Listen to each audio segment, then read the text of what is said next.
Welcome to Ear Biscuits, the podcast where two lifelong friends talk about life for a long time. I'm Link. And I'm Rhett. This week at the round table of dim lighting, we are continuing our friendship series, friendship throughout the years, with moving into the middle school years. So we started last time talking about elementary school. Now we're moving on to middle school, which for us was 7th and 8th grade, just a 2-year period, but a very substantial 2-year period in our lives and in our friendship. Developmentally, and yeah, the fact that we're Did you get pubes during that looking time? at things, oh, that's a teaser. Sure, I'll weigh in on that one. I entered with pubes, just so you know. Looking at it through... Came right through the 7th grade door with pubes. I'm making a point. Oh, sorry. I'm making pube jokes. Yeah, I really don't want to talk about pubes at this point. I'll save it for later. That's why I like graciously say, oh, it's a teaser, meaning we'll talk about that later and maybe he'll forget. Oh no, I won't now. But it seems that you want to talk about it now. I like having this series because it recontextualizes some stories we've already told, helps us access experiences maybe we haven't talked about ever, because we're looking at time periods we've talked about before, now middle school, but through the lens of, well, what was our friendship like and how is it developing? What was the dynamic at that stage, you know? So it kind of gets at new things through that. So I'm looking forward to it. It's like therapy without a therapist. Yeah, I just think that we tend, as we said with the elementary school, when you tend to have this blanket statement about being best friends and like, oh, they were always so close and they always had this dynamic. But there was development. It was an evolution, and everything's changing in middle school. And I'm wondering how our perspectives differ on how that impacted our friendship positively and negatively. So I want to get into that. But we should get into something else first. It's been a couple of weeks since we launched the new Mythical logo, and we thought this was the best forum for us to talk to each other and to you about the response that we got and clarify a couple of things. So kind of by design, it's been a few weeks, been 3 weeks-ish, or maybe a little bit more, since a lot of chatter and conversation amongst the mythical beast has happened. But so having kind of this delayed conversation is also something we can talk about, because that's a decision we made that we just didn't want to like jump into the fray. But I guess we should set the stage a little bit. Well, yeah, I mean, for those of you who don't know, we changed the official Mythical logo a few weeks ago. And the first sort of indication that was happening, I think, is one of the things that we got wrong. There was the way that it works, if you're a member of the Mythical Society, is you get a preview email of what's to come, whether that's new merch or whatever. In this case, it was new merch. So you're the first to know of any big announcement in the world of mythicality. And so that Mythical Society members are the first to know via this email. And on GMM on the following Monday, what we were gonna announce the logo and announce the new merch collection with the logo. So on Friday, before a holiday weekend, essentially, which is just typical. We do, if we're gonna announce something on Monday, that email usually goes out the week before. An email was sent out, and the thing that was emphasized in the email wasn't just that we were getting a new logo, but that if you wanted to get Randler merch, Randler being the mascot with the little mouse with antlers and wings, it's been a mascot of Mythicality for a very long time. If you wanted to get Randler merch, you needed to act on it right now, because that was going away.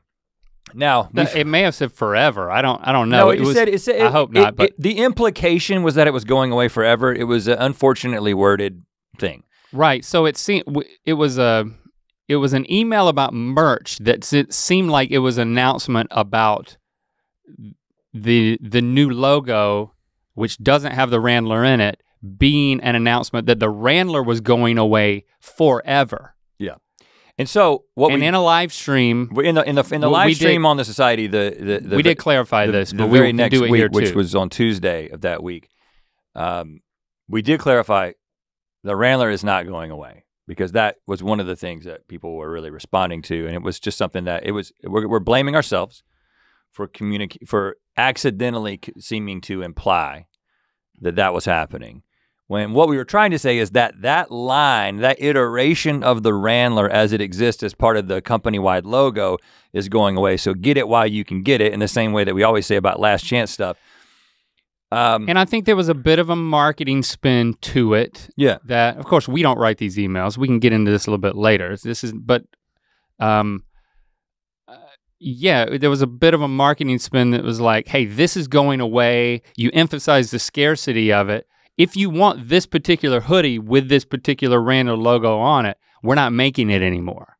But it got conflated with an announcement about the logo in general, and it really, the conversation unfortunately became about the Randler going away. Yeah. And that was never the plan. So honestly, it wasn't even an adjustment to fan reaction. It's like, oh my gosh, they really love the Randler, so we got to backtrack and say we're not taking it away. That was never the plan to take it away. But it wasn't an adjustment. But we are taking responsibility for the communication that seemed to imply that caused a lot of consternation. Yeah, so it's been unfortunate. I want to come back to maybe a little bit more conversation about why we decided to change the logo and what we were thinking and how we're feeling about that. But while we're talking about miscommunication, I think it's probably a good time to talk about a previous tweet that went out like a week and a half before the logo, or a couple weeks before the logo was announced. Yeah, so now we're talking 5 or 6 weeks ago. But yeah, I mean, why not, right? So there was a tweet that went out that essentially said something along the lines of, I mean, if you want to read it, just so we can get it exactly right of what was said, and then we can tell you what we were trying to say, and then again, what we unfortunately miscommunicated. I think the big note here I don't think we miscommunicated as much here. I think it was just left there. It was too open to interpretation. Left. I'm on Twitter, but Mythical is art. I'm searching Twitter on Twitter. Dear Beast, we value your enthusiasm and hearing your feedback on all things Mythical. However, lately, we've seen a few of you directing questions, frustration, and even anger at members of the crew, both on their personal social accounts and indirectly on public forums, which is unfair and not in the spirit of mythicality. Please don't cross those lines and always use the appropriate company channels to raise your concerns and constructive feedback. Now, and apparently this wasn't as clear as we thought it was when we read it and said, yeah, this works, because the way that a lot of people interpreted this, and it is your right to interpret it, but we're in any way you want to, but we're going to clarify what we were trying to say to try to clear it up. The way that a lot of people interpret it is as if we were saying that you cannot criticize the things that we produce as a company. As a media company who puts media out in the world, that we were trying to police what you say. Of course not. That's never been our intention. We understand that the whole idea is when you make something for an audience, that audience has an opinion, and that audience's opinion matters. And if it's negative, that matters, and we take that into account. So I kind of think that's wrapped up in, we value your enthusiasm and hearing your feedback on all things Mythical. Yeah. Which is kind of exactly what we said, because I just read it again. Yeah, but right. But what the line that we were talking about is, maybe when it comes to you didn't get something customer service related, or like I have a question about my merch showing up, or a stipulation about something else regarding like in any of the stuff that we do from a customer service standpoint. Let's be specific. We were talking about the stuff that we sell, the merch. That's what we're talking about. People get upset about getting the wrong size, not getting something on time. Being delayed. And then reaching out to the members of the Mythical crew who that is their job, they work in that department. But tracking them down on their personal socials or talking about them personally, and just because you know that somebody's job, that doesn't mean you cross the line to their personal socials. I don't even care if they talk about their work and stuff on that. It's like everybody talks about their lives on their social. That doesn't mean that you can make it it's not a valid place for customer support, we have feedback, we have provided, or complaints. We have provided official company avenues that you can go through to lodge those complaints, and those complaints get heard, and those complaints get considered and answered. Absolutely. So we want to, we're sticking up for the Mythical crew here, our team, so that they can have a healthy work-life balance, so that fans aren't coming into their personal timelines and in their personal space online. And these are specifically people who aren't public personalities. So there's a distinction between someone who has a show, right? What we would call talent, for lack of a better word. I hate that word because it makes it seem like only people on camera have talent, but that's just the industry term for people who like have a show. We're not saying you can't criticize the shows that we make. We're just saying that if somebody works for Mythical in a non-public capacity, and then you're reaching out to them on their socials or you're talking about them publicly, we're standing up for them and saying, they didn't sign up for that.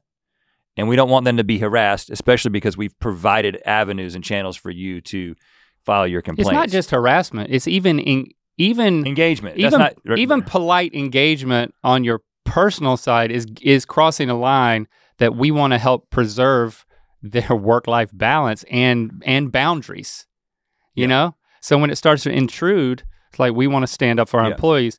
And again, there was some things in the way that's worded, I completely get it. You could think that what we were saying is that we don't want to be criticized.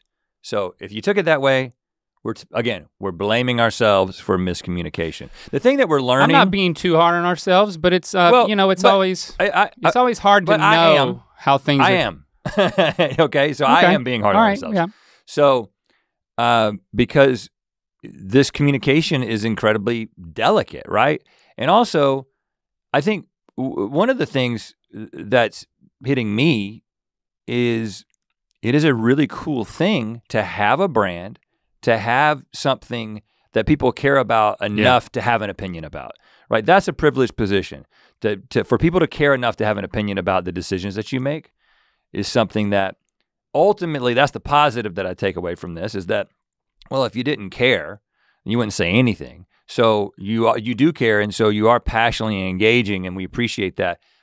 Our end of the bargain needs to be that we communicate things as clearly as possible, but it also is a little bit daunting, and it is the reason that we did not immediately respond to all of the comments about that tweet and all of the comments about the logo and the lack of the Randler and all that, because I mean, 99 times out of 100, 99 times out of 100, when you try to clarify and say something else, you end up saying something else that you didn't mean to say.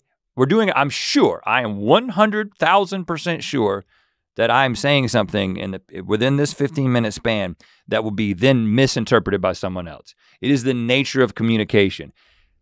We waited so that all the energy would die down a little bit, as opposed to getting into a back and forth and trying to clarify, and then, oh, well, what about this? And then you have to clarify, and it becomes this endless thing. It's not an easy thing. So it's just like, we'll just wait a little bit and just talk about it naturally the way that we've processed it, but not try to get into this back and forth where we're trying to clarify and just end up digging a bigger hole than we've already dug by miscommunicating in the first place. Now, so back to the logo. Well, first of all, as a side note about the tweet about team members and boundaries, like I was feeling bad for Trevor because all these people were there was all this conjecture about, well, Trevor just launched his podcast and people are being hard on him. It's like I'm ecstatic. In my conversations with Trevor, he's off to the races, man. It's like he's a public persona that he can take criticism publicly. That's the other side of the boundary, the appropriate side. But that's not what it was about at all. And it made it seem like we were saying, we just launched something and you're not happy with it. And so we did not make it seem that way, but it was open enough to interpretation that people took it and ran with it that way. So it's like I just wish we would have been more specific. But again, we didn't want.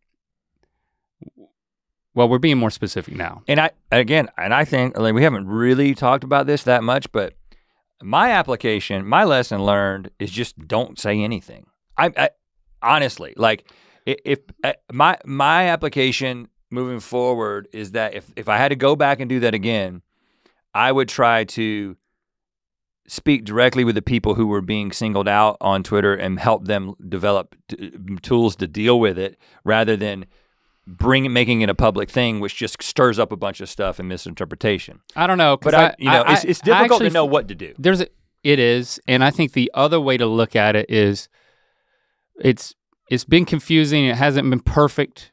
An expectation of perfection in communication is stupid. But that is what the expectation is. Okay, to clarify. But we can't live up to that standard. But I think this process maybe is helpful for everybody, because I think you would agree that we're proud that we took up for our team members, and that we're valuing, even if we're misinterpreted or people start to think the wrong thing about us, that we don't want criticism. I'd rather have that than have our employees be put in a compromising position. And that's why we did it. And so I do think we made the right decision. And that's why I retweeted it, because I don't do a lot of Twitter, but the reason I retweeted that was just like, I want those team members to know that I care. So I don't I want to defend them. Yeah, so I don't wish we didn't do it.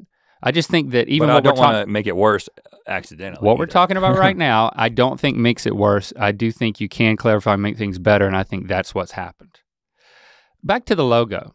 And well, would you agree with that? Because the last thing you said was, if I had to do it over again, I wouldn't do it. But I'm counterpointing that. I agree with the spirit of what you're saying, but I don't. It depends on how people respond to this conversation. It's one of those things that I'm not smart enough, and I don't think that anyone at our company is smart enough to communicate in a way that will be completely, perfectly received by everyone.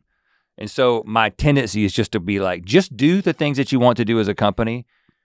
Don't explain the decisions, don't defend the decisions, because it just feels like a lose-lose. But you know me, I love to try to explain myself. I'm trying to learn how to explain myself less. Well, and to me, I think the thing that I value is an understanding with the mythical beast. And if there's confusion, if we're not on the same page, or if we're misunderstood, or if we're misunderstanding them or individuals in the community, I want to resolve that. You know, it is a relationship, which again, to come back to the logo, we're excited about the logo. We like the new logo. It's very calculated in a lot of ways. It was never our intention with taking the Randler out of the logo. There was a rationale associated with that, but it was never our intention to get rid of the Randler entirely. It never even crossed our minds. That was not a conversation we had, that we were eradicating the Randler. We were just trying to take the Randler out of the broadest and most outward-facing expression of Mythical, which represents us and everything else that we produce and everything else that we're going to produce as a company. We wanted something that was broader and less specific, just for the broadest company logo. And from an outward-facing perspective, your logo communicates not to everybody on the inside, it communicates a lot to the people on the outside who are being introduced. And the fact of the matter is, the Randler in that context of an outward-facing logo it was confusing to people because who've never heard of Mythical. Who've never heard of Mythical, because it sent this visual cue that like, this is a fantasy brand. This might be a sci-fi brand. It reinforces the misconception that we're trying to use the word mythical in the traditional sense, when in reality, for all these years, we've been trying to redefine the word mythical. Mythical doesn't mean the traditional make-believe mythical creatures. Yes, we use that imagery as a fandom because it just makes sense and it's cool, and Mythical Beast is cool. But our content has zero to do with that, and so it's really confusing to people when you're saying, this is who we are, this is where we stand for. So this is a change that's actually been a long time coming in terms of thinking about, like we've recognized it both internally and also as we've gone through like brand exploration processes.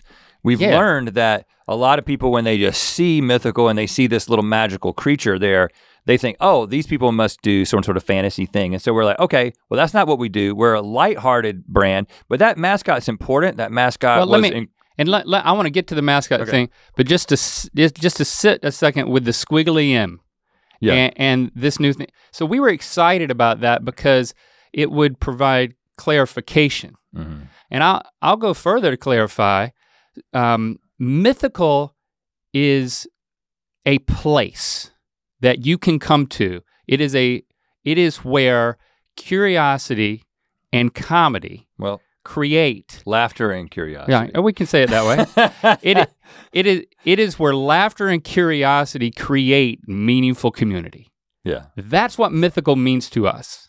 Right. So, unfortunately, by making this headline in this one email about the Randler going away, parenthetically, just within the new merch line, you know, we confused things and we sent the absolute backwards message to some mythical beasts who say, and I fully acknowledge that the Randler to many mythical beasts, maybe you, means that community, it means that connection, like coming up with the concept of the Randler as a logo, naming it, designed by a fan and then redesigned for a couple of our logos over the years and incorporating it into that, incorporating it into a lot of other iconography as well, said this is a community. This is something that we're doing and experiencing together. And it's very important to all of us.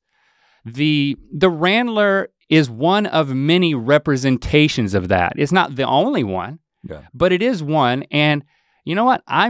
We're very sentimental when it comes to things. Like we're still celebrating 10 years of Good Mythical Morning, you know, even months later. It's like, and we know that it all hinges on the strength of our community. Yeah. So we like fully agree with the sentiment behind the feelings of the Randler. But when you take it, but we can also have a new logo that doesn't have it in it, and it doesn't mean that community is not extremely important, a central part of what we're doing. The relationship that we have with mythical beasts, well, and to be specific, is just as important as it's ever been. And ironically, taking the Randler out of the largest, broadest company-wide expression is intended to be a step towards inclusivity, right? As opposed to you see it and it's a barrier to entry.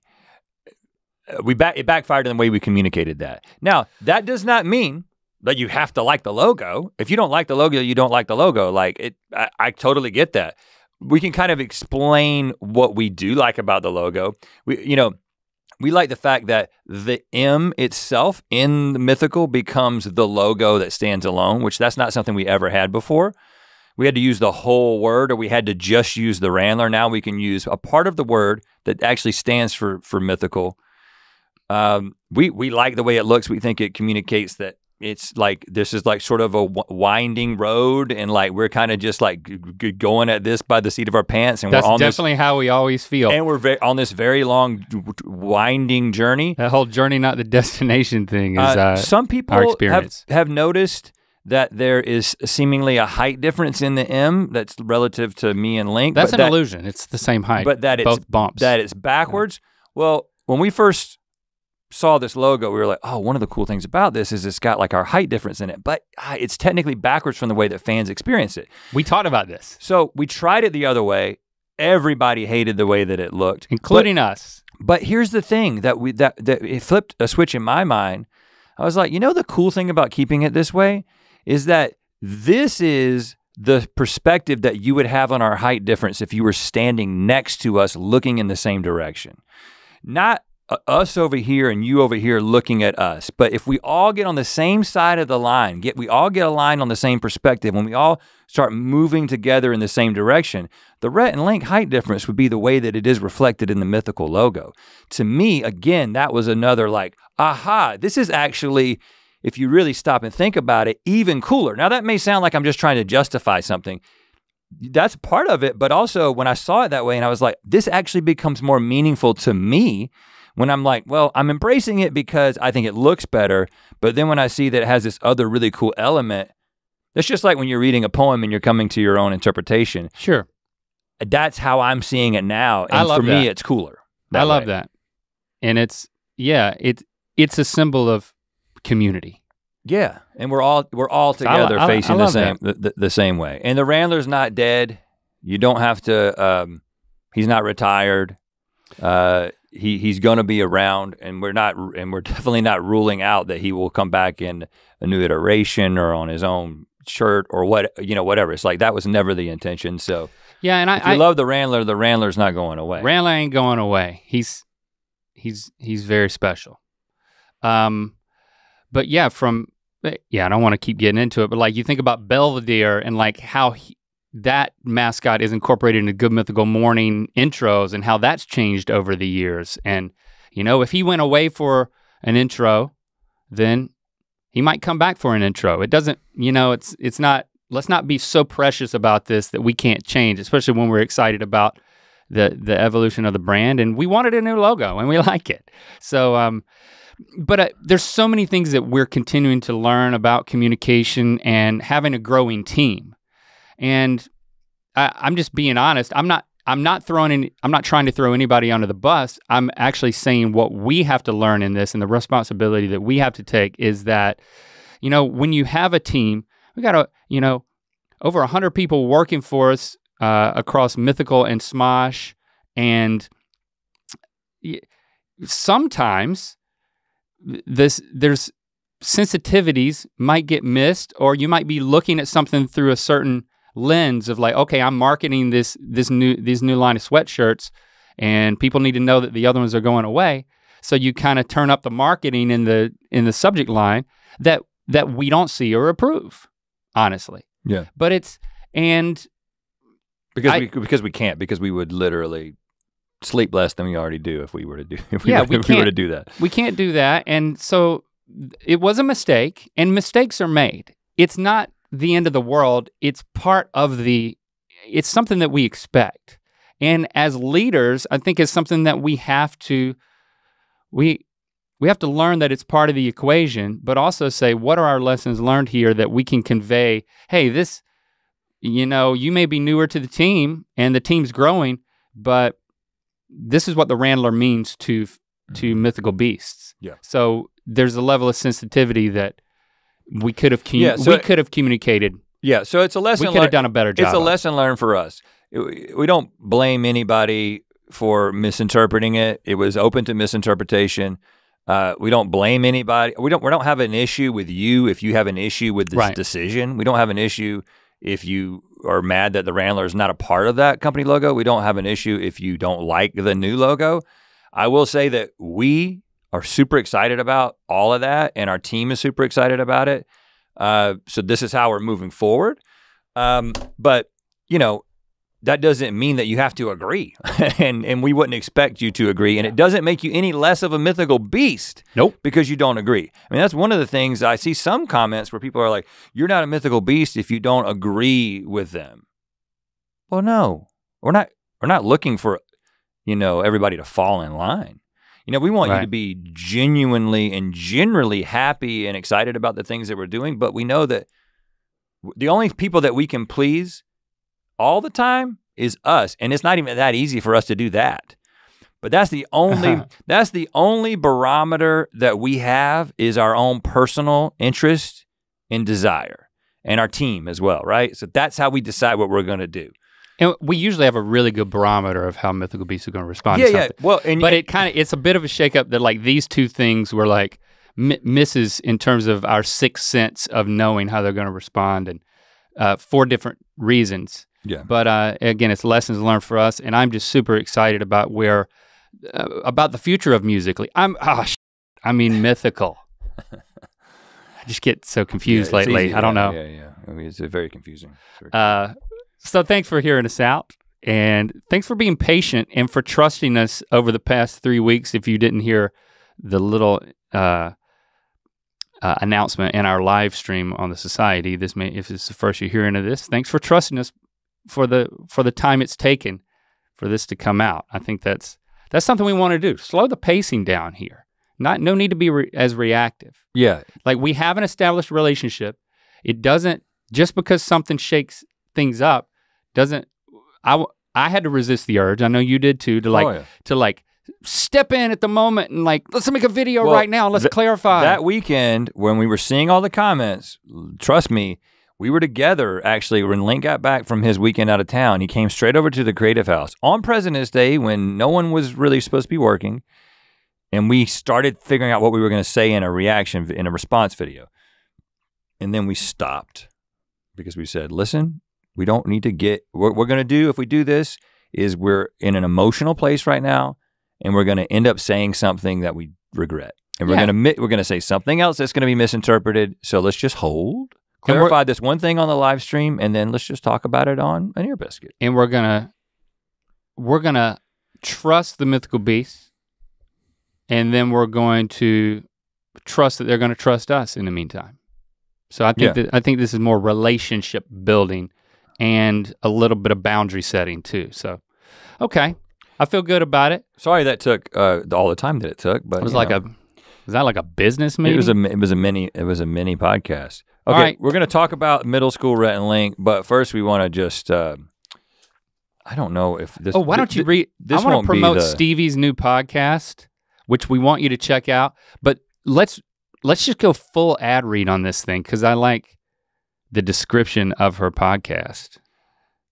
Every good coming of age story finds Let me start over. Dang it, man, you messed it up. Every good coming of age story finds its setting in high school, in hallways filled with lockers and anxiety, school dances with awkward poses, first relationships and heartbreaks, driver's licenses and drama club, lunchtime cliques and part-time jobs. There's something unifying about the high school experience, whether good or bad, and the people you spend it with. For some people, those adolescent friends become lifelong companions, but for others, graduation day marks the end. And it did mark the end for Stevie and her high school best friend, Nagin, until now. Every week, host Stevie Wynn Levine from Good Mythical Morning and Nagin I'm supposed to be the announcer, and no one told me how to pronounce her last name. Okay, thanks for putting me in this situation. Nagin H. will unpack universal high school themes and topics, recounting their own personal experiences and individual perspectives in an effort to rekindle an old best friendship. 15 years after they parted ways in robes and mortarboards. What's a mortarboard? I think that's the graduation cap, brother. Can they bring their friendship back to life? Premieres Friday, March 18th. Friday, March 18th in the year 2022, Stevie. It's called Best Friends Back All Right. I didn't even say the title. Stevie and Nagin premiere Best Friends Back All Right. So it's like one of those TikTok trends where it's like, could you be a voiceover artist? And then you have to like do something. I completely failed that TikTok trend. This is not about you. This is about checking out her show. I'm excited about it. I like that dynamic of, what am I gonna learn about their friendship? Friendship. And is it a new friend? Is the friendship gonna work now? I mean, and is doing a podcast gonna make it easier or harder? Well, let's find out. I don't know. All right, Best Friends Back. All right. Let's get into middle school. So for us, middle school was kind of a continuation of elementary school. Buies Creek Elementary went from kindergarten all the way through 8th grade. But there was the middle school hallway. The whole thing was shaped like a Z. Well, a very straight Z, like steps. And then what is that? That should be a letter. But why is that not a letter? So like the bottom right of your Z is it's like an H with if you look at an H and you just grab the top end on the left and the bottom end on the right and you tear them off. Yeah. That should be a letter. I guess like knowing that layout of the school is not really the thing I wanted that was that important. No, I'm really spend interested that much time on it. But over the years, you would move up the elementary school hallway, and then you would start going to the next hallway. But that was like 5th grade, maybe 6th grade. But you weren't considered, definitely 6th grade, but you weren't considered middle school there until 7th grade. And the reason is because that's when your class schedule changed from one teacher all day to multiple classes where you went to 3 different teachers. Yep. And we were in the same class for all of those. So we moved around together. Both years. Both years. Once you were in a class together, it kind of, that was, you stayed in that lump. Yeah. But you got a locker.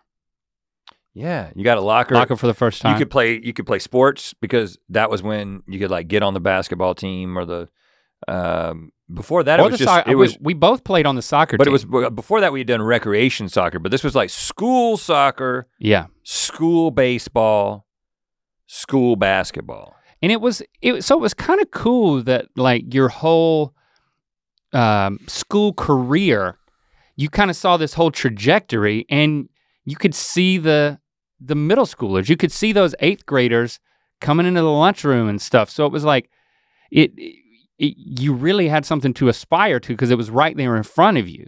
And it wasn't a huge, scary deal to go to the middle school because it was just going further down the hallway. It was one of the it was the easier transition that I can think of for most people having to go to like a whole new place and new friends. It's like, it's everybody I was in school with before with like the one new person from Nebraska that shows up, you know? To me, this is all wrapped up in the talent show, which we have talked about before, but at the end of the year, those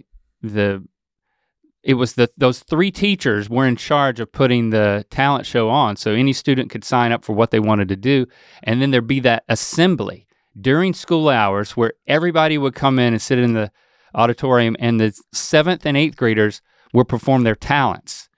And I had been thinking about this from just intently from 1st grade. Oh yeah, because it's like these are celebrities. I was like, what in school world? Celebrities getting up there. How? And like get up there?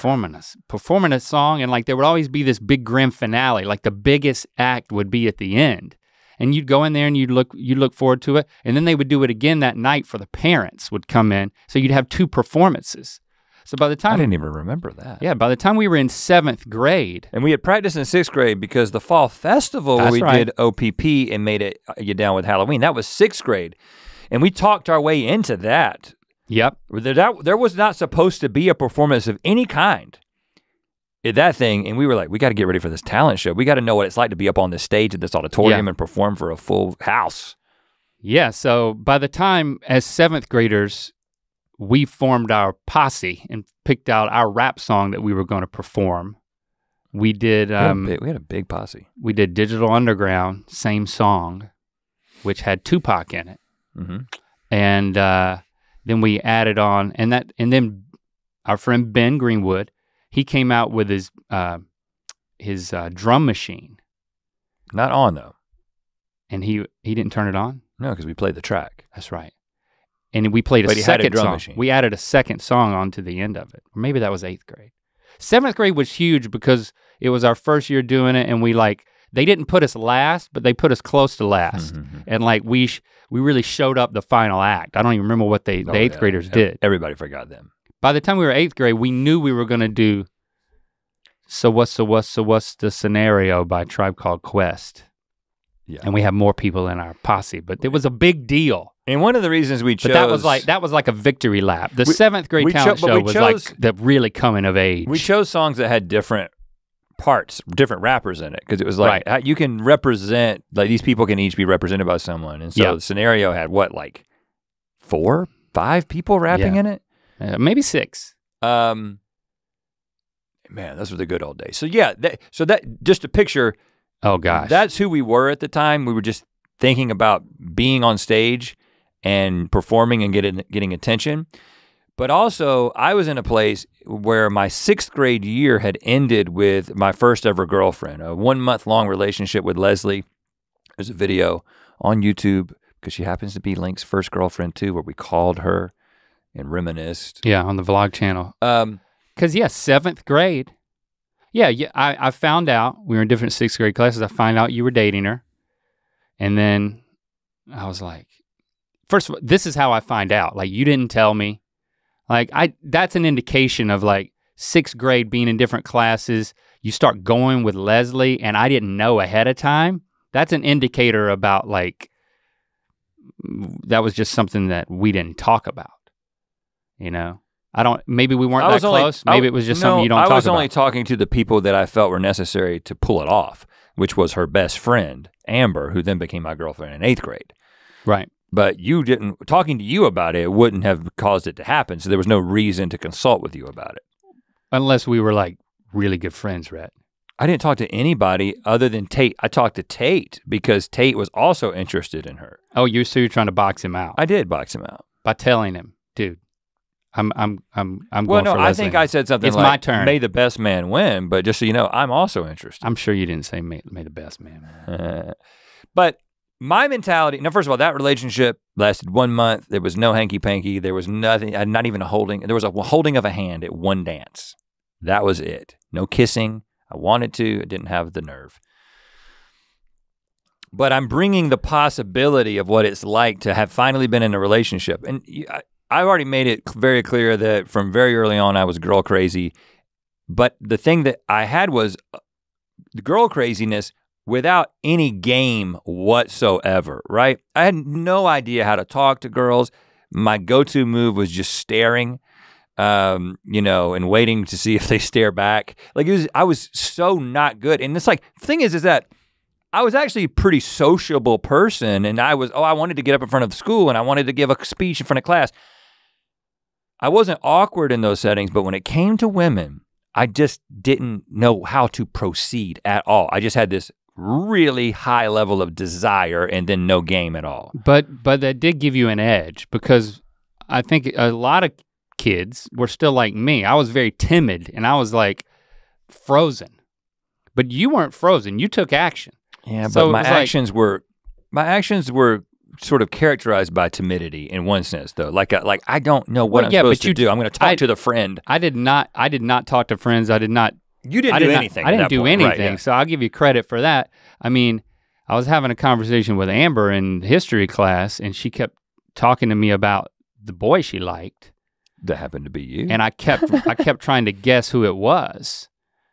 And I was guessing all these people. And then I think I probably guessed everybody except me until I realized it was me. And then we started going together. Right. Because it was just it was never that easy for me, just so you know. If it had been that easy for me. It was so easy, yet I made it so difficult. If I had the desire that I had, but then the level of interest from girls that you had, you know what? I would be the father of a lot of children right now. Or something would be bad. You know what I'm saying? Well, that's not necessarily bad.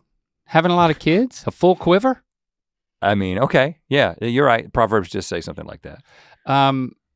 But so in 7th grade, me and Amber started going together. That's when I had my first kiss at the Lillington Ruatan building for somebody's birthday. But who were you? So 7th grade. 7th grade was a dry spell for me. You weren't even at that. I was primed party. And ready and pubed up and everything. But let me tell you, there was primed and ready and pubed up. There were things happening. The plumbing was working, and the plumbing was working often. I mean, I tested it constantly. Great. I was so ready. Great. So ready. You weren't even testing your plumbing at that time, were you? No. Golly, so much missed opportunity. No, well, I mean, one tends to catch up. You won't ever catch up with me. I mean, you could. Yeah. You'd have to. I'll have to die. You'd have to quit your job. Wow. You'd have to quit your job to catch up with me. What do you do for a living? I'm just masturbating all the time to try to catch up with Rhett. You know what? I'm not going to do that. I don't advise it. I've slowed down quite a bit. I don't want it to fall off. Well, no. It's like lifting weights, man. It's like a bicep. Yeah, the more you use it. Is it though? Well, definitely. If you don't want to go, is that your That's your rationale. But seriously, your justification. Like, if you don't have a semi-regular release, now first of all, nocturnal emissions will kind of take care of it in one sense, but it's actually bad for your prostate health to hold it in, man. You gotta let it flow. Why let it flow? Yeah, I know you let it flow. I'm talking to if you're like, oh, you're not currently in a relationship and you don't. I'm just saying, let it flow. keep the hose going. Keep it going. Okay. And then, but I mean, you got a girlfriend in 8th grade. Amber. Yeah, the same one you had in 7th grade. That's right. Yeah, and that's when I started dating. So we are using first names now, huh? Because we've talked about these relationships so much, the name's already out there. Anna. We got whole songs about this. Oh yeah. So Anna became my 8th grade girlfriend, and I'm proud of her. She was always smart, and I think now she's as smart as ever. She's the smartest of all of us. Some sort of a lawyer situation. She went to Harvard. Yeah, she's very smart. I mean, which is indicated by her long-term relationship with me. It never made sense to me. But she was also very sweet. So that's who we were at the time. You were coming around a little bit. I was thinking about girls nonstop. But our friendship was reaching a new level because a couple of things. Number one, we were— Especially when you weren't dating anybody. So I think 7th grade was an acceleration for us. Yeah. Number one, we were in all the same classes together, which isn't something that had happened consistently because it was like every other year we'd be in the same class, as we established on the last podcast. But another thing that was happening, jumping off of what we talked about last time, is our level of sort of enthusiasm and seriousness about our faith was taking off. Kind of just a little story to put this into perspective. I don't think I've ever maybe I've talked about this, but around that time, and I think it was the summer between my 7th and 8th grade year, I suddenly became obsessed with whether or not I was actually saved. This is a very common thing in like evangelical circles, especially like Baptist circles, where, because you hear things from adults like, if you're not completely sure that you're saved, then you're lost. You're saying these really damaging things to kids about their certainty, about, you're making their eternal salvation be based on a one-time event that they had to get just right. And I had, prayed the sinner's prayer and done the whole, I want Jesus in my heart and forgive me of my sins when I was like 5 years old. So for a lot of times in the back of my mind, I was like, did I really understand it?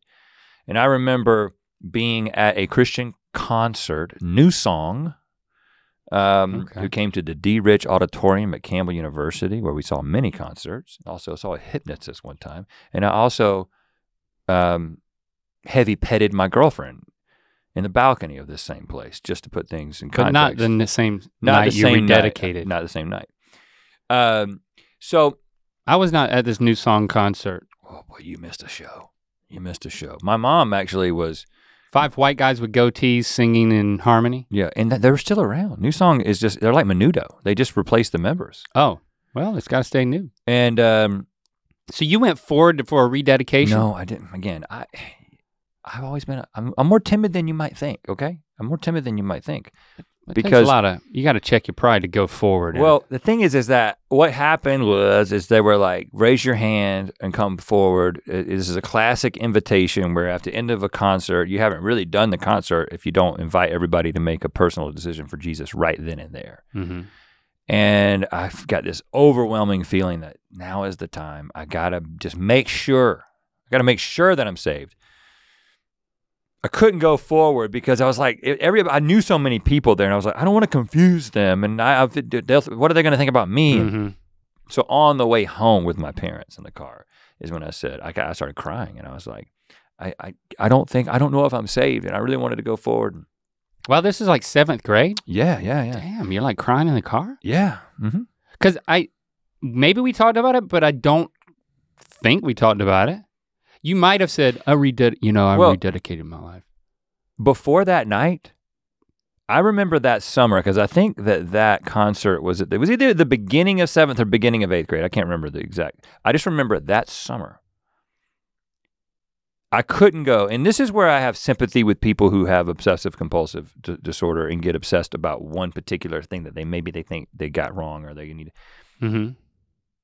Having this thing that I kept going back to, that the moment that my mind would move off of whatever I was directly engaged in, playing a video game, shooting a basketball, boom, I would be hit with this, oh man, I might die and go to hell, and I've got to get this right.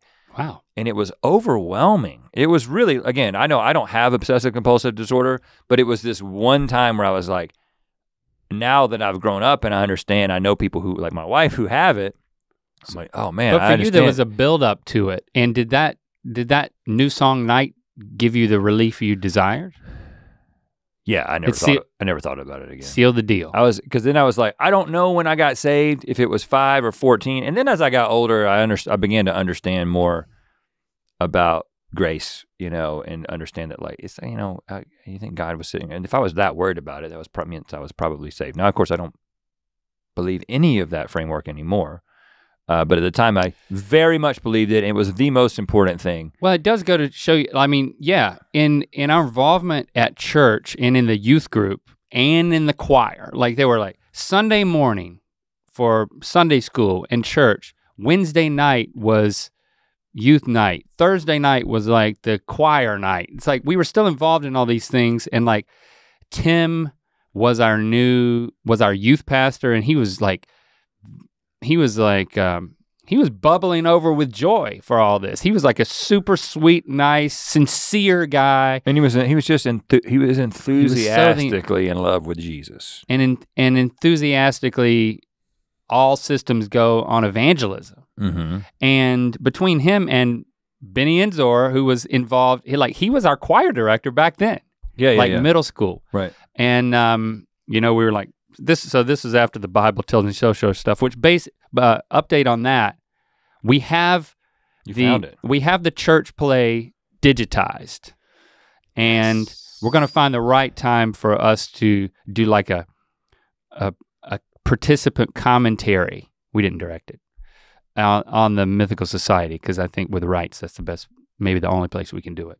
So we'll let you know when that happens. You think you're gonna get sued by the Bible Tells Me So people? Tells Me So people? Boy, they are. You think they're still doing that show? Boy, they are. They're very litigious. Yeah, they might be. I don't know. So this was the age of, by the time you get in 7th and 8th grade, you can start to go on mission trips, baby. Oh yeah. That was huge for us, because not only were we, all the stuff that we had been doing at church and like how tight knit our group of friends was that had come up through all of the indoctrination. Now we were going out. We were taking trips in the summer, and you didn't want to feel too guilty about that last day where it felt like a vacation, because we were going there for the Lord's work. After all, it's called a mission trip. You're on a mission to bring the love of Jesus and salvation to the people of the mountains of North Carolina, or the mountains of West Virginia, or Trinidad. That's an island. I've never been out of the continental United States, and here I am. That was the first time, yeah. I think that was after our 8th grade year. But all of these mission trips were like, especially Trinidad, these are like big moments of all of us taking this huge risk where it's like, what is Tim gonna ask us to do? Well, he's gonna ask us to like— It was throwing accelerant on the spark of your faith, right? The honest perspective on this, and every youth pastor knows this, is that these mission trips are not really about the work that you're doing, and they're not really about the people that you're reaching, because most of the time you're just talking to people who already know. And sure, I mean, yes, there was a little boy who I used a bracelet to bring to a personal saving knowledge of Jesus Christ in Trinidad. You used a bracelet? You like remember you said, I'll give you this bracelet if you accept Jesus. No, we had the bracelet with the beads on it, and each bead represented a point in the gospel. Do you remember what was the first bead? Was black for sin. The second bead was red for blood of Jesus. And then the next bead was white for Jesus cleanses your sin. Pretty racist, by the way. And then there's black before sin, white after sin. But we didn't pick up on that. We were also talking to kids in Trinidad. Yeah, I think it still worked. I think there was a green one for like growth. Yeah, there was a blue one for baptism. Oh. Because blue was baptism. That was after the white was, because you get saved and then you make a decision for Jesus. You make it a public decision, right, with baptism, and then green you grow. I think there was a yellow at some point. I think yellow is the rededication. The inevitable rededication.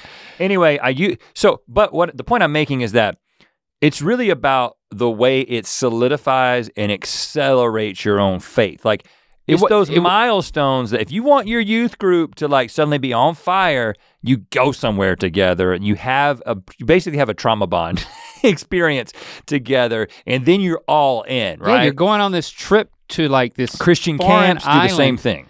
But Christian camp is like, you're not doing as much ministry. This was it was all outward oriented. So like you were put in these like out of your comfort zone. Every day you would go and let's paint this woman's house. And I have a scar on my knee where I stepped through a barbed wire fence and like ripped out a chunk of my knee. I always remember that trip to the mountains of North Carolina, painting that woman's house. And I remember some of us was like, we gotta go up to the door and talk to her. Like, we gotta make sure that she knows Jesus. And just kind of having this sense of mission and obligation. And you're serving people, but you're also trying to seal the deal. And yeah, you either had a bracelet or you would be taught you could use the 5 fingers on your hand. Yeah, well, that's cool. So it's like, put your thumbs up. I've got good news. Point your index finger. You're gonna die. You're going to hell. And then middle finger. I guess middle finger would be going to hell. Going to hell. I think it's like, so I don't know. Those first two are like, you're going to hell. See? Yeah, right. Bird. And the ring finger is you got to make a commitment to Jesus. And then the pinky is like, you got to now your faith begins to grow. It's a little faith, but that's probably not what it is. It's basically taking people down the Romans road. But you see these tools that we were given that then we had to put into practice. And every night we would come back and we'd have these gospel in a hand is what we call it. Yeah, circles where we would do popcorn prayer. We would we would share our experiences and pray for one another. And so as a 7th grader. It was very meaningful because there wasn't a lot that we had to care about that deeply, right? Again, I think that's one of the taking huge risks with your friends. That's why religion is so effective, is that there is this deep longing for meaning, right? I mean, I'm sitting there just whacking off every day and thinking, is this all there is? It's just whacking off? I mean, it's okay, it's pretty cool. But you were feeling horrible about it. I was feeling horrible. I wasn't feeling as horrible about it as I would in high school. Okay. It's like it got worse and worse. But what I'm getting at is I was like, there's something lasting and there's something deeper and more meaningful and there's something eternal that I can be a part of. The work that we're doing is eternal.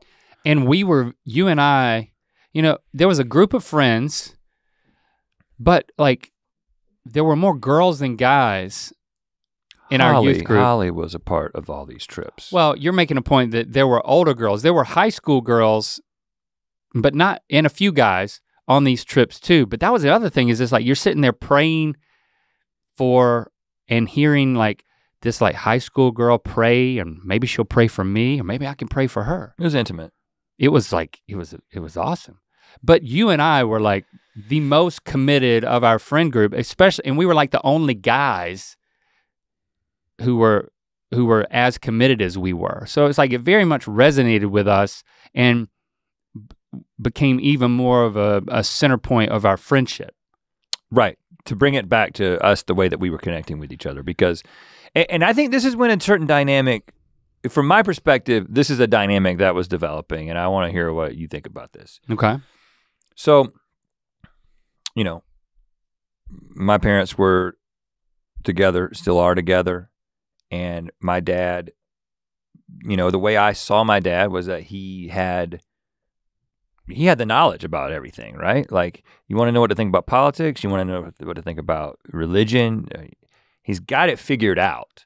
And he was smart, but he was also very assertive in how he talked about it. Yeah, and confident. And so I would sort of take the things that he said, and yes, the things that our youth pastor said, but it's just you really want to know what's the real deal. I talked to my dad, and then I would sort of assimilate that into the Rhett version, which whatever, and then I would be like, well, I've got to get Link straightened out about, he's got to know what to think about politics, right? Because that relates to your faith and the role and what God is trying to do through politics in the world. And this is also this is what you need to think about predestination.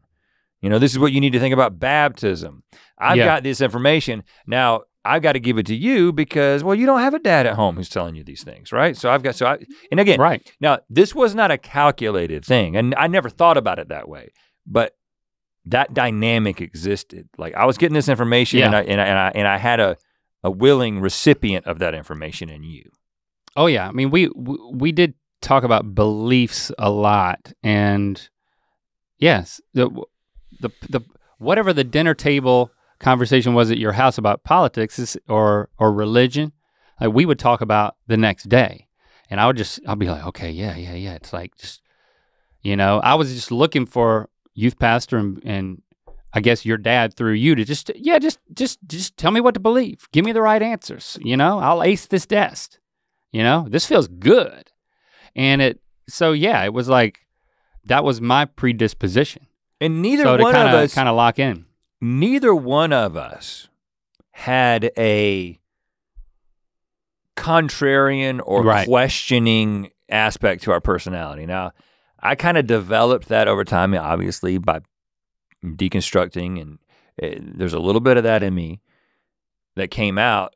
But at the time, it was that wasn't until late college and after. We had friends. There were kids who were already being like, "Well, hold up now. really? This is what we believe? We just were just primed for, this is what we believe. Yes, how do I believe it really, really hard? How do I align my life completely with it in every way? It was like, this is the most important thing. Never crossed my mind that it might not be true. Yeah. It was just like, this is it, man. And by you, what I was getting from you when I would like, if I would like bring something like that, I was like, oh, he's just as serious about this as I am. And so we began to separate a little bit, especially from our guy friends, right? As these guys who we took this seriously, and we began to bond more aggressively because of the way that we were separating and kind of gravitating towards this view of our faith. Yeah, and 7th grade was the last year that Ben was in school before he went to homeschool. I think that was another big factor. He was easing out into homeschool because of his chronic fatigue syndrome. And so by 8th grade, he was basically not there. He didn't go to church with us, but we would still, he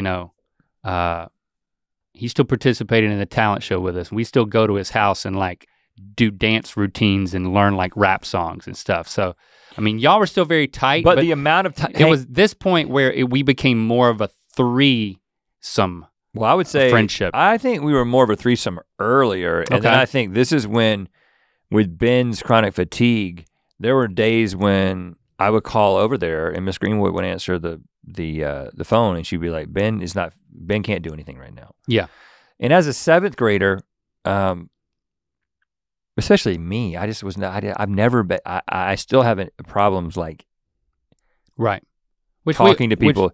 Which we've already talked about that. But this so that ended up being this thing where, okay, I'm not spending this time with Ben. I'm not doing this thing like every day during the summer between 5th grade and 6th grade.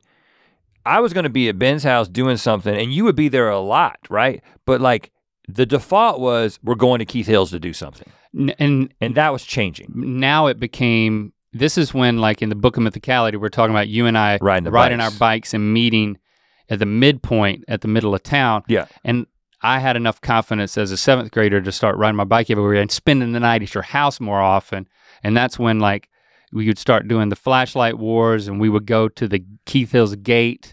I would come along for the things that you've been doing for years with your neighborhood friends. Mm-hmm. Like setting off fireworks at the gate and having the security guard show up, or like the campus police for Campbell University, and they would get on the loudspeaker and say, boys, we know you're in the woods, come out. I loved it. And then I would start to come out and realize I was the only one walking out, and then I wouldn't walk out. And then we would sprint back to your house, and I was so much slower that me and your neighbor Heather weren't fast enough to keep up, and we got caught in the headlights of the security car, and then we had to go talk to the security guard.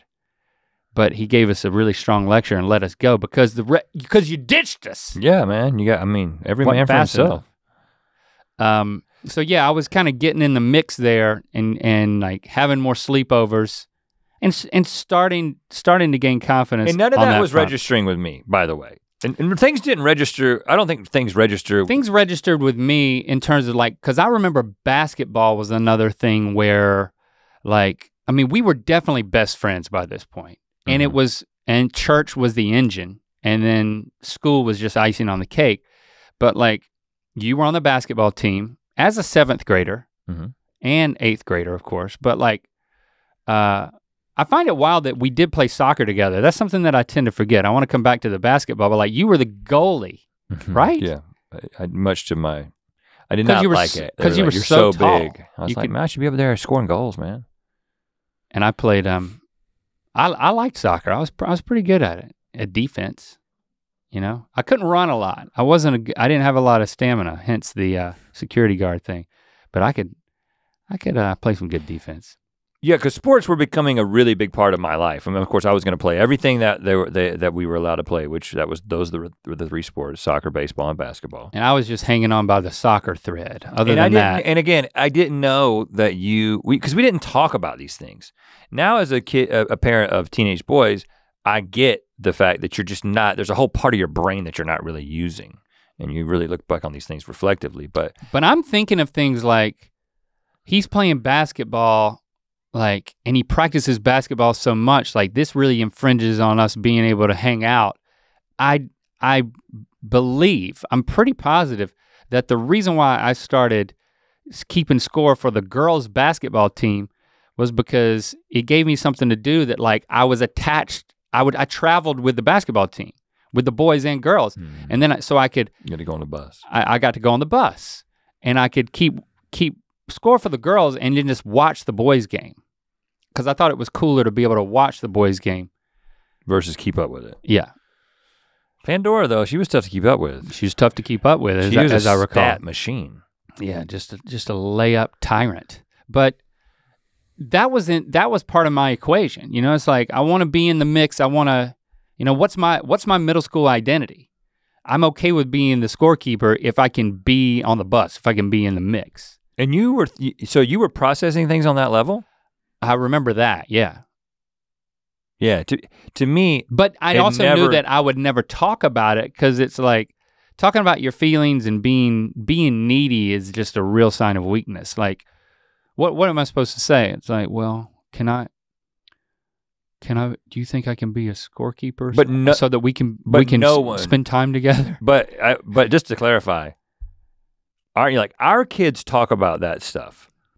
It is very much a generational and also a geographical thing. There's probably kids in certain places in the world that were, and we're in our community, that just wasn't how you process life as a kid. Right. So for me, it was just like, oh, there's a sport, I can play it, I can be good at it. Okay. It never crossed my mind that do I want? Like, am I having fun? It wasn't about having fun. It was about winning. It never crossed my mind. It was just like, you have to be as good as you possibly can at this. And of course you have to be as good as you possibly can at this. And you have to be as good as you possibly can at this. And it wasn't just sports. It's like, oh, you also have to be as good as you possibly can at academics. You have to be as good as you possibly can at the talent show, at giving a speech for the class. But it didn't feel like pressure. It just felt like a way of being. This is the plan. I mean, and it was such a tight-knit community, like in our middle school classes, 7th and 8th grade, we had the same 3 teachers, Miss Wakus, Miss McClam, and Mr. Royal, who was also the basketball coach, PE coach, health teacher. And our group of friends, whenever something would happen or there'd be like strife, if there would be drama with the girls, and sometimes it would involve guys and dating, and sometimes it would be us doing like stupid stuff. But regardless of what happened, that like there was drama or trouble, all 3 teachers would take it upon themselves to hold a tribunal to resolve it. They wouldn't send anybody to the principal's office.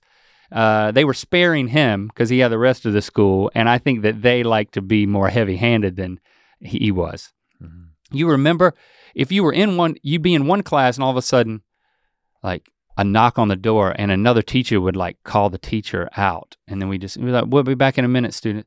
And then instead of coming back in, she would say, Rhett, Link, can you step out into the hall? And then we'd step out into the hall and all 3 teachers would be there, like laying into us, like questioning us about something we did, and sometimes it would be like calling the girls out into the hall, and there'd be like 6 girls out in the hall with the 3 teachers, just like trying to have like it's a tribunal. Like, we're put on trial, and it was kind of amazing. I remember this in general. I don't remember it as specifically as you do. I remember when the 6 girls would go, like, okay, well, I know why these are the 6 girls going out, because they had a sleepover, but that one girl wasn't invited, and now her feelings are hurt. So like that level of drama, like that middle school drama, like the teachers were like, one of them was a parent of one of our friends. Right, one of the girls in the group, yeah. But they were all like very involved, and like— I never thought about that being one of the dynamics. It was like street justice. Yeah. I don't remember what the punishments were. We never really got much in trouble. I think it wasn't really punishments as much as it was like the tribunal and the lecture was the punishment. You know, and that— Yeah, because we never got like suspended. No. Because everything we were doing, we all made really good grades. And we were good kids, but we were mischievous. Yeah, which we definitely carried on in high school, but like that middle school drama thing, they were it's just so fascinating that they were so in the weeds, and it was, we were scared of them. And that's when I was told, when you get to high school next year, they're gonna stuff you in a locker. Well, as it relates to me and you, I mean, I'm surprised that didn't happen, but as it relates to me and you, I think that middle school is when people began to think of us as a duo. Yeah. Right? Yeah. The teachers. Yep. That's why if you got called into something, I would get, and vice versa. Our friends, it's like, oh, Rhett and Link, they're a duo. And again, this was not like an intentional thing, but it was like, oh, there's a school dance, there's the lip sync contest. It was like, oh, well, we're gonna do DJ Jazzy Jeff and the Fresh Prince because they're the ultimate duo. We're the ultimate duo. Mm-hmm. We started performing together. We started seeing ourselves as a team. If we could work together on a project, like if there was a way to be like, hey, we're gonna do this Oedipus video. That's right, and we used Anna's video camera and we did our first video project. And it was like, we were kind of thinking about it in that way. And then we did a whole different one over at Heather's house. Yeah. Like the next year, there was a cornfield and like a scarecrow. Yeah. But we we just naturally fell into this creative partnership. That's right. That really hadn't happened up until that point, right? It happened through the talent shows, through video projects. That was when we began to work together creatively. And I think that, now we had done things like the stupid little radio shows and stuff at the house, right? Yeah, the pause tapes. But what I found, and of course, I'm going around, I'm sampling every friendship. You know what I was doing. I was going to every single house. I was spending the night at everybody's house. And I had in mind, not an agenda, but I sort of just naturally carried with me an agenda without thinking about it. It was just my personality. To what? I want to have fun in a particular way. Okay. I am interested in having fun in this way. Okay, now we've got this radio. I think that we should do this radio show and like we should do voices and that kind of thing. There was no one else who was receptive to that besides you. I was all in. You know what I'm saying? No one was receptive to that way of thinking about amusing themselves. Ben was. Well, as we've discussed, Ben was even more of an ideas guy. Yeah, right. And he was more out there. And like, I mean, again, when you go over to his house and he's like, let me show you the new dance that I invented. Like, right. And it's kind of like river dance. It's like, yeah. I mean, he was a wild card. He was amazing. But yeah, I was very much like, yes, I had a sense of like, yeah, we're gonna hang out. We're gonna make stuff. We're gonna do stuff. This is it. This is amazing. And regardless of what it was, this is a precursor to like the Blood Oath thing. But if we're gonna, I definitely had that sense at that point. If we're gonna hang out for an afternoon, whether it was me and you or the three, Ben was there or not, it might be like, all right, we're not just getting together. Like we're getting together, and today's mission is fill in the blank. Go out and cut down a tree. Try to make a raft that we're gonna float in the backyard. Take some stuff off of this tree and to make a tea that Ben said we should make because we found it in a book in the library. Yeah. We had missions, we had agendas, and then go into that sewer. Right, it carried with it a sense of mission, and then that was, we filled our time with that way of thinking, and then we also filmed any creative endeavor with the same sense of mission. Like this is gonna be good, and this has gotta be the best thing that we've ever done. Again, we never talked about it. There was no like, let's have a meeting and figure this out. Right. It was in the natural thing where, and then with Ben sort of checking out because of the health problems that he was having. I mean, I still believe to this day that if Ben had not had those issues, the three of us would have grown up and started something together. Yeah, you know, I believe that. It was something creative together. But yeah, but what ended up happening is it was the two of us were kind of left. And and then people started to group us together. Like that's when people would say it would be Rhett and Link, this, that, and the other, you know? A lot of weekends we would hang out, we'd spend the night at one person's house or the other. I think it started to happen a whole lot at this phase. And so it was this identity of, oh, these guys are a duo. Yeah, I definitely think that people thought of it that way. Yeah. And there's another dynamic that started to develop at this point. That I think is a dynamic that has characterized a lot of our friendships since that point. And we we wrote this into The Lost Causes of Bleak Creek in the way that we described the Rex character talking to the Leaf character about something, about the film school thing. It was, and I remember the first time I can remember that this happened it was between 8th grade and 9th grade. So we graduated from 8th grade and we were getting ready to go to high school. We were swimming in the river like we did so often. And so often that summer, it was just me and you swimming in the river. No Ben. Right. And I was casting vision, right? For high school. For high school. This is what high school is gonna be. Get ready. And I was doing it through the lens of the women that we were going to get to meet, because now it wasn't just all the girls that we've known for 8 years. It was the girls from Lillington and the girls from the girls Anger, that we've seen and the girls from Lafayette. when you played them in basketball, and the cheerleaders. You saw the cheerleaders, and you saw the girls in the stands, and you saw, and hey, I met a few scorekeeping girls, right? From other schools. Smarty pants with glasses on. Yeah. Now, good with a pencil. And so I remember sort of like trying to cast this vision, and again, that was when it kind of began.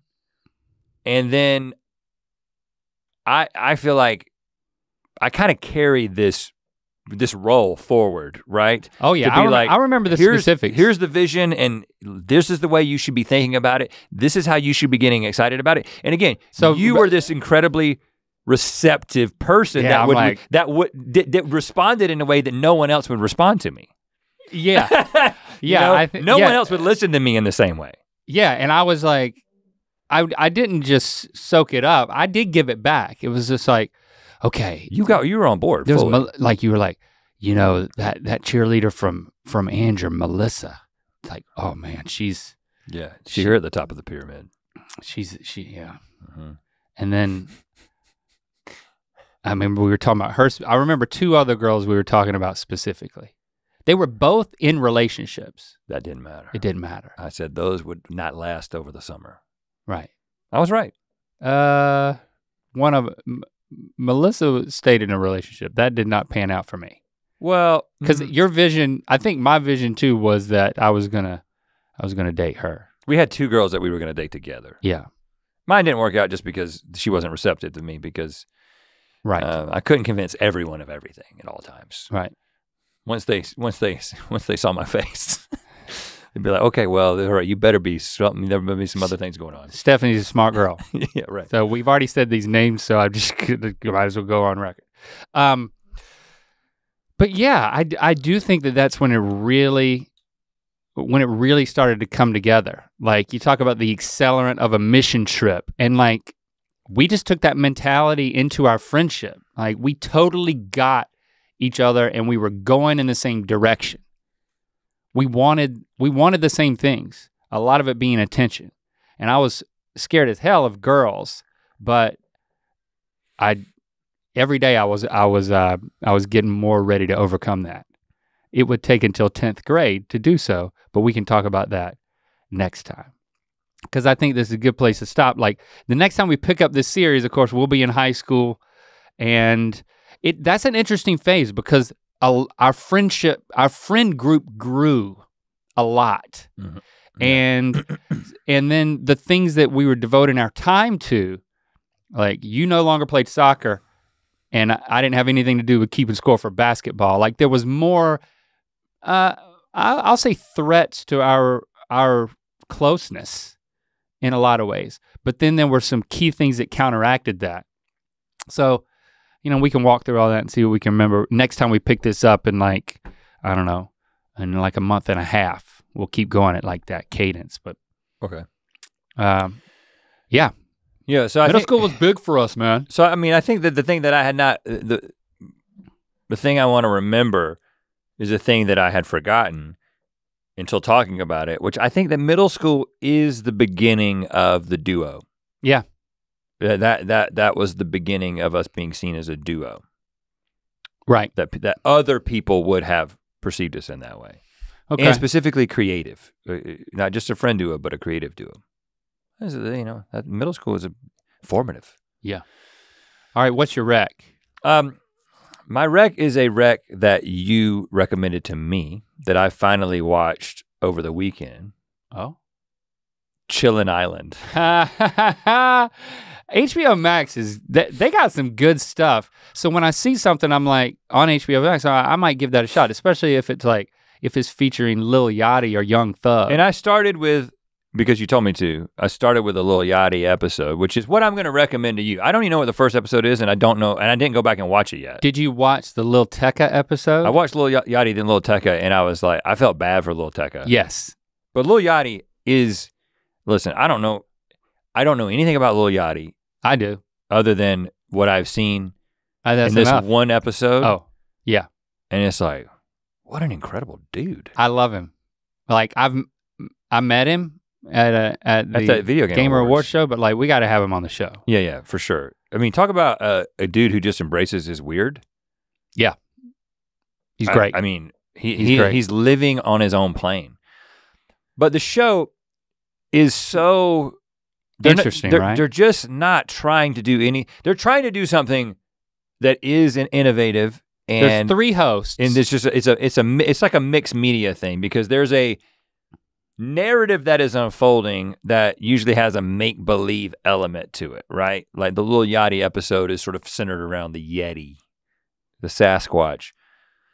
But then what they're doing is unscripted. Like what they're talking about is unscripted in the conversation. And I don't know who these guys are. Do you know who the hosts are? Like what's their background? Like who they are? I think they're like podcast guys. They're like hip hop community. They're in that mix, but either radio or podcast guys. I just found myself thinking, man, I really think I want us to be on an episode of this. And then I was just like, if we go through the trouble of like reaching out, they wouldn't even let us on because we're not cool enough. We're just too square. We're too square. You know, they'd be like, what, those dudes from that show on YouTube? Like, but I want them to know that we're weird too. And we like being weird as much as we possibly can. It's just sometimes we are constrained and can't be. But HBO Max so is you a place. got really self-conscious HBO watching Max this is thing. a place where you could, I would just love the fact that they were talking about the kinds of stuff that we talk about when we're with our friends. And the conversations go to these places, these super philosophical and ridiculous places where we just all end up making ourselves laugh a whole lot. But sometimes it feels like it's a prank on the guest, because like Lil Yachty or whoever it is, they're clearly unprepared for what's about to happen, and everybody else kind of knows the itinerary. And I think Lil Yachty and Lil Tecca represent 2 different ways to approach it. But here's the thing, Lil Tecca is like 19 years old. It's a whole lot to ask. And also to go on a fishing boat. Oh God. Which I think they were next to Catalina is probably where they were. Yeah, they didn't say that. But it's not very narratively cohesive. Deep you know sea fishing is really difficult to do, and he got sick, and I was like, I would have gotten sick too.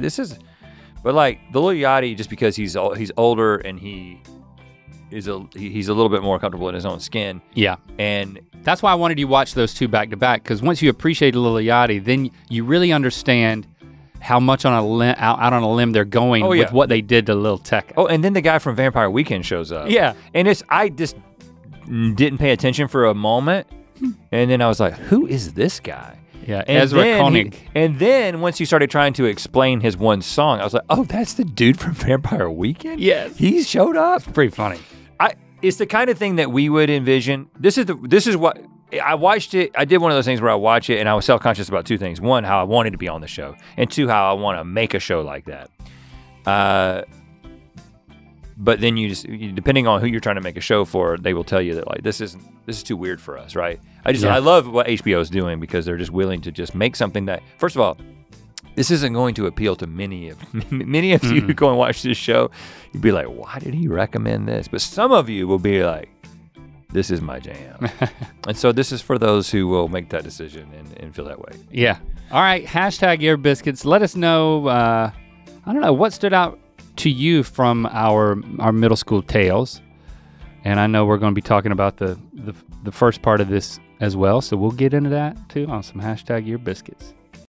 To watch more Ear Biscuits, click on the playlist on the right. To watch the previous episode of Ear Biscuits, click on the playlist to the left. And don't forget to click on the circular icon to subscribe. If you prefer to listen to this podcast, it's available on all your favorite podcast platforms. Thanks for being your mythical best.